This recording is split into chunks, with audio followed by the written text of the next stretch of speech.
लगता है भारत की फटकार का असर हुआ है। अचानक से पूरे यूरोप ने तुर्की, ब्रिटेन और अमेरिका को ही बाहर का रास्ता दिखा दिया है, जिसका सीधा फायदा भारत की पॉकेट में जाता हुआ दिखाई देगा। वहीं म्यांमार के बाद अब नेपाल से ये खबर निकल के आ रही है कि वो भारत में शामिल हो सकता है, जिस पर डॉक्टर एस जयशंकर ने साफ कहा है इसमें हमारा कोई हाथ नहीं। जैसा कि आप देख पा रहे हैं, जियोपॉलिटिक्स की गेंद कभी यूरोप घूमती है तो ये कभी भारत के पाले में आ गिरती है। यही वजह है कि अब यूरोप से कुछ ऐसी डेवलपमेंट देखने को मिल रही है जो शायद अमेरिका, ब्रिटेन और तुर्की पचा नहीं सकेंगे। ये तो आप जानते ही होंगे। यूरोप का इतिहास उठाकर देखेंगे तो आपको देखने को मिलेगा कि डिफेंस को लेकर ये किसी तीसरे देश पर ही निर्भर होते नजर आते हैं और यूरोप ने कई बार सुरक्षा से जुड़ी गलतियां भी की हैं। आप जर्मनी का किस्सा उठाकर देख लें। आज वो यूरोप की सुपर पावर होता अगर विश्व युद्ध के दौरान वो अपनी ताकत को अपनी रक्षा के लिए इस्तेमाल करता। लेकिन सेकंड वर्ल्ड वॉर में क्या हुआ सभी ने देखा है और ऐसा लग रहा है कि इतिहास फिर से उसी तरफ घूम चुका है, जिसमें अब यूरोप की अमेरिका और नेटो पर से उसकी निर्भरता कम होती जा रही है। इसलिए उसने अपनी रक्षा को मजबूत करने के लिए रीआर्म यूरोप 2030 की योजना बनाई है।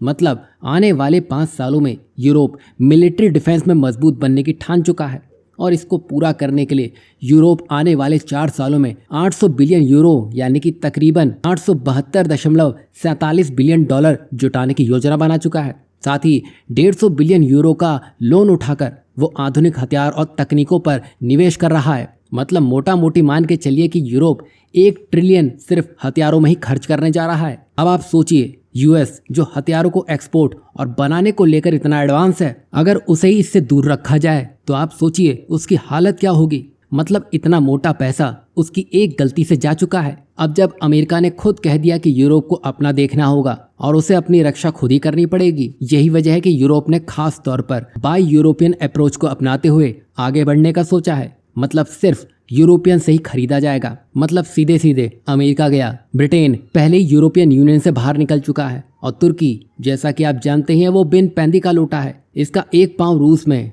तो एक पांव अमेरिका में रहता है। तो ये कभी यूरोप की थाली में बैठ जाता है तो ये कभी चीनी ग्लास में लुढ़कता दिखाई देता है। मतलब ये हर जगह अपनी मिलाई बटोरने के प्रयास में रहता है। अब भारत सिर्फ एक है, हर कोई भारत तो नहीं बन सकता है। ये बात तुर्की को भी समझनी होगी और यूरोप की इस पहल से सबसे ज़्यादा फायदा फ्रांस को ही होगा, क्योंकि अब यूरोप के देश वहीं से डिफेंस इक्विपमेंट खरीदेंगे।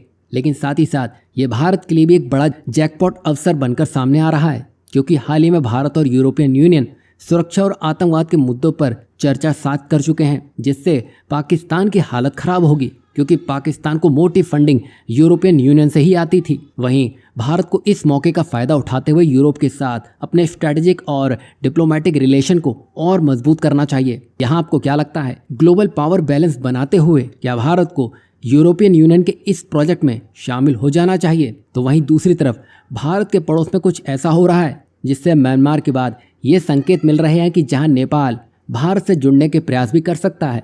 दरअसल नेपाल और भारत का रिश्ता एक ऐतिहासिक, सांस्कृतिक और आर्थिक रूप से काफी गहरा है। लेकिन इन दिनों नेपाल में कुछ बड़ी भगदड़ मची हुई है, जिसमें राजशाही की वापसी की मांग को लेकर प्रदर्शन भी हो रहे हैं। और यहाँ हमने ऐसा क्यों कहा कि नेपाल शायद भारत में शामिल हो सकता है? दरअसल जब ये प्रदर्शन हो रहे थे तब योगी आदित्यनाथ की तस्वीरें भी देखी गई थी, जिससे ये साफ होता है कि नेपाल के कुछ लोग भारत के शासन मॉडल से प्रभावित हैं।